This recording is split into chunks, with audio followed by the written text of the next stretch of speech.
வணக்கம் நண்பர்களே, வாங்க இட்லிக்கு குருமா செய்யறது எப்படின்னு பார்க்கலாம். இது ரொம்ப சுவையா இருக்கும். நம்ம இட்லிக்கு குருமா தொட்டு சாப்பிட்டா அது ஒரு சுவையே தனி. நான் அதுக்கு 1/4 துண்டு நல்ல ஒரு இஞ்சி எடுத்திருக்கேன், அதை பொடியா நறுக்கி வச்சிருக்கேன். 4லேருந்து 5 பல் பூண்டு எடுத்திருக்கேன், அதை நறுக்கி வச்சிருக்கேன். 4 பெரிய பச்சை மிளகாய், அதை நீல வாக்குல கட் பண்ணியிருக்கேன். 1 ஸ்பூன் சோம்பு, 1 ஸ்பூன் கசகசா, ஒரு 6 பல் முந்திரி எடுத்துக்கோங்க. கசகசா இல்லாதவங்க யோசிக்க தேவையில்ல, முந்திரி பருப்பு எக்ஸ்ட்ரா 2-3 எடுத்துக்கலாம். கசகசா இல்லை, முந்திரி இல்லைன்னா நம்ம உடனடியா உடச்சக்கடலையை எடுத்து கூட நம்ம குருமா வைக்கலாம். வாங்க பார்க்கலாம். நாம இந்த குருமாவை வதக்கி தான் செய்ய போறோம். வாங்க இப்ப என்ன பண்ணலான்றத பார்க்க. 1 டேபிள் ஸ்பூன் எண்ணெய் விட்டுக்கோங்க. 1 டேபிள் ஸ்பூன் எண்ணெய் விட்டுட்டு அதுல நறுக்கி வச்ச இஞ்சி, பூண்டு, பச்சை மிளகாய் இதை போட்டு நல்லா வதக்குங்க.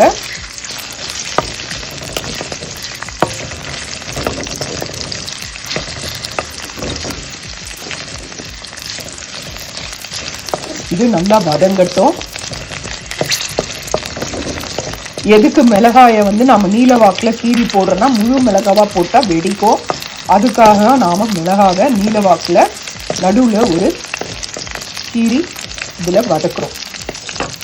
இப்போ இதில் நாம் சோம்பு போட்டுக்கலாம். சோம்பு ரொம்ப நிறம் மாறிடக்கூடாது, அதனால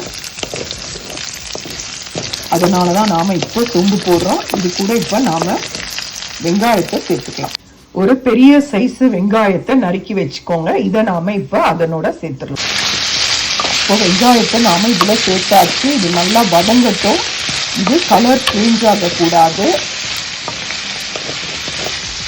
ரொம்ப பொன்னிறமா மாறிடக்கூடாது. ஓரளவுக்கு வதங்கணும். ஒரு 5 நிமிஷம் வதங்கட்டும். அதுக்கடுத்து காட்டுறேன். 4 தக்காளி எடுத்திருக்கேங்க. இந்த 4 தக்காளியை நான் மிக்சியில போட்டு அதை அரைச்சி எடுத்துக்கிட்டேன். உங்களுக்கு எங்க வீட்டில் தக்காளி தெரிஞ்சா எடுத்து போட்டுருவாங்க, அதனால நான் இந்த மாதிரி பண்ணியிருக்கேன். நீங்க இதை 4 தக்காளி எடுத்து அதை நறுக்கியும் யூஸ் பண்ணலாம். நல்லா நறுக்கி வச்சுக்கோங்க. வாங்க பார்க்கலாம். இப்போ நான் எடுத்து வச்சிருக்க முந்திரி, கசகசாவை நான் இதுல போட்டுட்டேன். இதை நல்லா வதக்கி கொடுங்க. இப்போ இதுல பாருங்க நல்லா வதங்கிடுச்சு. இந்த அளவுக்கு வதங்கினா போதும். இப்போ இதுல 3/4 கப் அளவு தேங்காய் போட்டுருங்க. தேங்காய் போடும்போது அடுப்பு ஆன்ல இருக்கணும்னு அவசியம் இல்லை. தேங்காய் அந்த சூடுலேயே தேங்காயோட ஈரப்பதம் போயிடும். அதனால இது நல்லா வதங்கிடுச்சு. இந்த ஸ்டேஜில் 3/4 பதத்துக்கு 3/4 கப்பு தேங்காய் போட்டுக்கலாம். பாருங்க, தேங்காய் துருவலை போட்டாச்சு. இதை நல்லா கலந்து கொடுங்க. இது இந்த சூடுலேயே தேங்காய் நல்லா அதனோட ஈரப்பதெல்லாம் போயிட்டு நல்லா இருக்கும். நீங்க எப்பவுமே தேங்காவை கொஞ்சம் லைட்டா மைக்ரோவேவ் மாதிரி ஹீட் பண்ணி அரைச்சிங்கன்னா நல்லா பேஸ்ட் மாதிரி நல்லா வரும். இல்லைன்னா கொஞ்சம் திரியா இருக்கும். அதே மாதிரி அடுப்புல போடும்போது, தேங்காய் போடும்போது அடுப்பை நிறுத்திடுங்க. அவ்வளவுதாங்க. இது ஆறின பிறகு நாம இதை பேஸ்டா மிக்சியில அரைச்சி எடுத்துட்டு வந்துடலாம். வெங்காயம் போடும்போது உப்பையும் சேர்த்துக்கோங்க. இதுலயே நான் மறந்துட்டேன். உப்பையும் சேர்த்துட்டு நல்லா கலந்து கொடுத்துட்டு ஆறின பிறகு மிக்சியில அரைச்சிக்கோங்க. வெங்காயம் போடும்போது போடுங்க, நான் மறந்துட்டேன். பேன்ல 1 டேபிள் ஸ்பூன் எண்ணெய் எடுத்துக்கோங்க. அதுல சோம்பை போட்டுக்கோங்க. அதுக்கப்புறம் பிரிஞ்சி இலை, கல்பாசி ரொம்ப முக்கியம், நல்ல டேஸ்ட்டை கொடுக்கும். 1 ரோஜா மொட்டு, அப்புறம் கொஞ்சம் 2 துண்டு பட்டை லவங்கம் போட்டு இதை நல்லா ஃப்ரை பண்ணிக்கோங்க. ஃப்ரை பண்ணிட்டு அடுப்பை கொஞ்சம் அமர்த்திடுங்க. ஏன்னா தக்காளி நான் ஜூஸ் போடுறதுனால, ஜூஸா விடுறதுனால தெளிக்கும். அதனால நீங்களுமே அடுப்பை அமர்த்திட்டு அந்த நறுக்குன்னு, ஏன்னா அதுல வாட்டர் இருக்கிறதுனால தெளிக்கும். நறுக்கிட்டு இதில் போட்டுட்டு அதுக்கப்புறம் நம்ம கேஸை ஆன் பண்ணலாம். பிரிஞ்சி இலைலாம் சூப்பராக நல்லா வாசனை கொடுக்கும். இதெல்லாம் போடுங்க. பாருங்கண்ணா, 4 தக்காளி அரைச்சி வச்சுருக்கேன். இந்த 4 தக்காளி விழுதை நான் இதில் விட்டுட்டேன். இப்போ கேஸ் ஆன் பண்ணி நம்ம இதை நல்லா கலரலாம். இன்னொரு விஷயங்க, நீங்கள் தக்காளியை நறுக்கியும் போடலாம். நறுக்கி போட்டு நல்லா கூழ் மாதிரி வதங்கணுங்க. நல்லா வதங்கணும். வதங்கின பிறகுதான் நான் சொல்ற மசாலாலாம் சேர்க்கணும். இது கொஞ்சம் வதங்கட்டும். ஆல்ரெடி இது பேஸ்டா இருக்கனால இது கொஞ்ச நேரம் வதங்கின பிறகு இதனோட தண்ணியெல்லாம் கொஞ்சம் குறைஞ்ச பிறகு உங்களுக்கு நான் இது காட்டுறேன், என்ன போடணுன்றத சொல்றேன். இப்போ பாருங்க, தக்காளி நல்லா எண்ணெய் பிரிஞ்சு வருது பாருங்க. தெரியுதுங்களா உங்களுக்கு? இதை பாருங்க, இங்கெல்லாம் அப்படியே எண்ணெய் பிரிஞ்சு வருதுன்னு பாருங்க. நீங்க உங்க தக்காளி நல்லா குழையணுங்க. தக்காளியோட தோல் மட்டும்தான் தெரியணும், மற்றபடி தக்காளி நல்லா குழையணும். 1/4 ஸ்பூன் மஞ்சள் பொடி எடுத்திருக்கேன். நிறத்துக்காக காஷ்மீரி சில்லி எடுத்திருக்கேன். இது அவ்வளோ காரம் கிடையாது, வெறும் கலருக்காக எடுத்திருக்கேன். நம்ம காரத்துக்கு தான் பச்சை மிளகாய் போட்டிருக்கோம். அதுக்கப்புறம் இது கறி பவுடருங்க, கறி மசாலா பவுடர். இது 1 ஸ்பூன் எடுத்துக்கோங்க. இந்த கறி மசாலா பவுடர் இல்லாதவங்களும் காஷ்மீரி சில்லி இல்லைனாலும் பரவாயில்ல, அதுக்கு பதிலாக நீங்கள் 1 ஸ்பூன் கரம் மசாலா சேர்த்துக்கலாம். இப்போ நான் இதை இதில் போட்டுடுறேன்.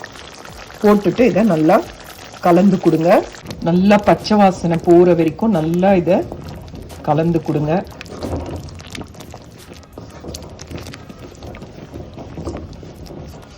நல்ல வாசமாக இருக்குது.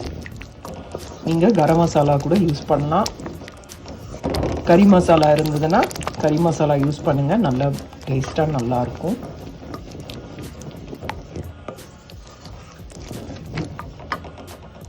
நான் இந்த கறி பவுடர், மெட்ராஸ் கறி பவுடர் தான் நான் யூஸ் பண்ணுறேன். இது இங்கே இது கிடைக்கும்.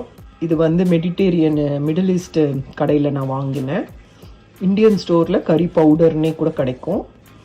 இதை தான் நான் யூஸ் பண்ணியிருக்கேன். இதுதான் நாம் அரைச்சி கொண்டு வந்திருக்க பேஸ்ட்டு. இப்போ நாம் இதை அந்த தக்காளி இதில் போட்டுடலாம். இதில் நான் அரைச்சி வந்த விழுதை இதில் சேர்த்துட்டேன். இப்போ இதை நல்லா கலரி விடுங்க. நல்லா மிக்ஸ் பண்ணி விடுங்க. நல்லா மிக்ஸ் பண்ணதும் இதில் ஒரு 4 டம்ளர்ல இருந்து 3-4 டம்ளர் தண்ணி விடலாம். குருமா பக்குவத்தில் இருக்கணும், அந்த அளவுக்கு தண்ணி விடுங்க. இது நல்லா கொதிக்கணும். நல்லா கலந்து கொடுங்க. உப்பு பார்த்துக்கோங்க, உப்பு டேஸ்ட் பார்த்துட்டு அதுக்கப்புறம் தேவைன்னா நாம் இதில் ஆட் பண்ணிக்கலாம்.